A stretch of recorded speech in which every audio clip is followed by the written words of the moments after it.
السلام عليكم.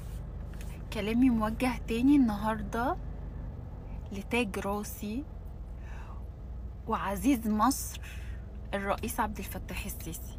يا ريس، أنا مغتربة واسمي إيمان محمود محمد عبد الحافظ، مقيمة بالإمارات بدبي.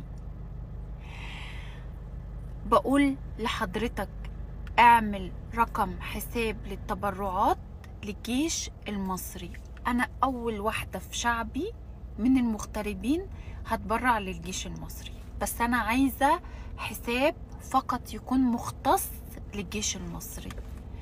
عايزة أقولك إحنا شعبك، إحنا ولاد بلدك، إحنا اللي من دم واحد، إحنا في ظهرك، ولا تبقى قاعد حزين ولا متحسر على الوضع اللي حواليك.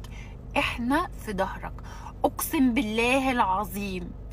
وإنت عارف يا ريس الكلام ده، يوم ما هتقول للمصريين كلهم انزلوا عيشوا في سينا، لا هننزل كلنا، ستات قبل رجالة وعيال قبل شباب وشباب قبل شيوخ، هيكونوا عايشين كلنا في سينا، هنقف كلنا في سينا. وعلى فكرة في ناس بتاخد الكلام ده بسطحية، وفي ناس بتاخد الكلام ده هي الحرب، حرب بس كلام. لا، احنا مش بتوع كلام.